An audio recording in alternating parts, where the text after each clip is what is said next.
So, going back to my little rant here, I think the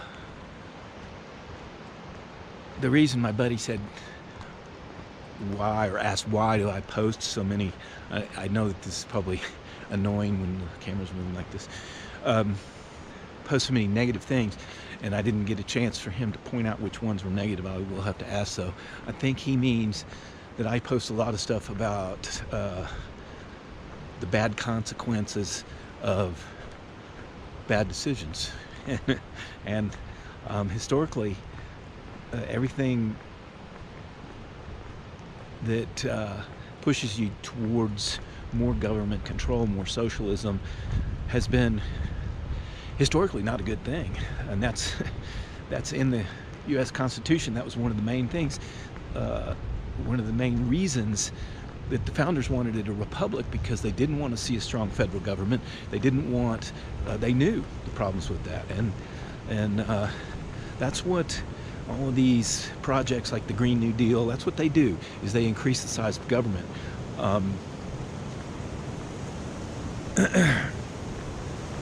And it's a historical fact.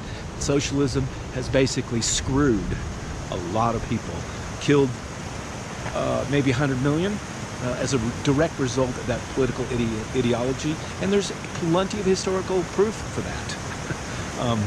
The political ideology didn't, but the totalitarian rulers did, because they, didn't want dissent. They didn't want free speech. Just exactly what's happening now. And they wanted to control the media. This has been a long series of events since World War II. Even before then, that have taken the U.S. down the wrong road. And unfortunately, because the U.S. has been such a successful model to the world of what free democracies can do, what they can go from nothing, and no, they didn't plunder and steal the land. There were basically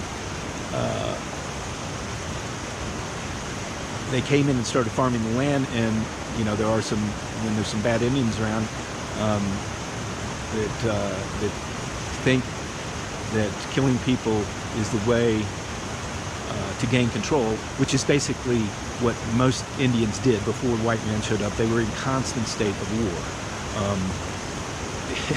So it wasn't to them to go out and kill an invader, somebody that moved into your territory, even though most of them were nomadic, except there were some the Southwest Indians.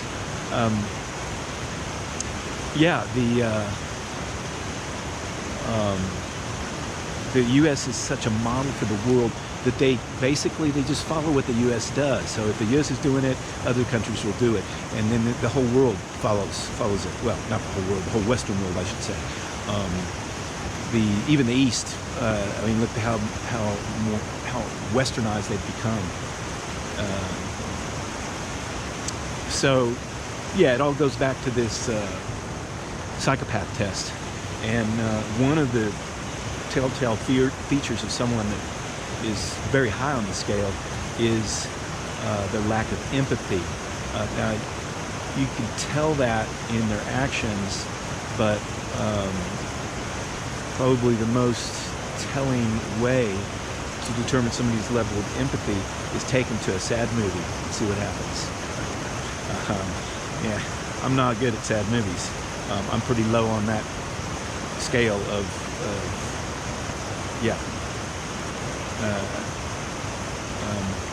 I don't emerge with a dry eye virtually ever. So people with low empathy, they just don't shed a tear over movies and things like that.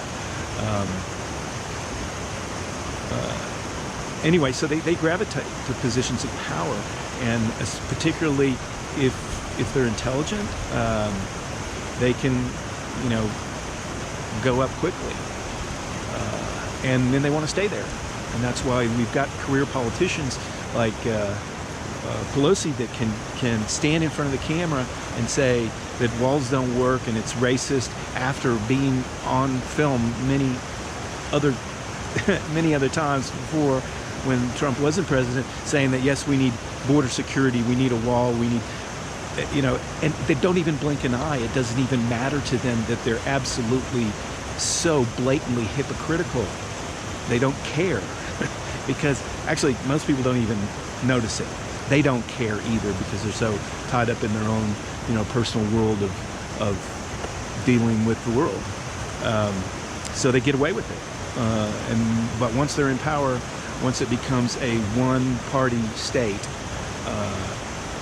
with the intelligence community all backing it, that there's only one way out of that situation, and that's catastrophe.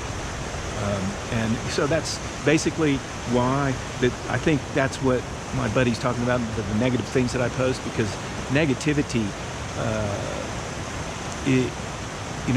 ignoring reality is actually negativity in a way. Thinking positive is not ignoring reality. It's thinking that you can make a difference, and that's why I post these things. I think I can make a difference. I don't know, I'm not going to run for politics, and I'm actually very happy with the politics here in Switzerland.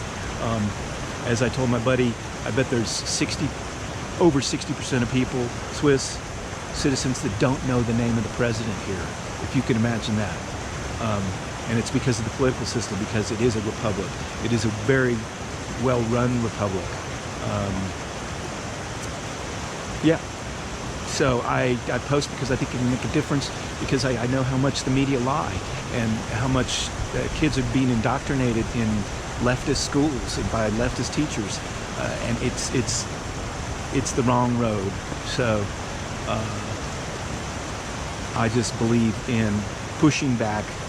I think it's evil, actually. Killing 100 million people because of their dissenting opinions is evil. And totalitarianism is evil. But that's where we're headed with one-party state, where, well, I should say the U.S. is headed. I'm still American. So someday maybe I'll come back. I doubt it, but anyway, so there you go. That's looks like an 18-minute rant of why I post negative things on Facebook. See you later. Bye.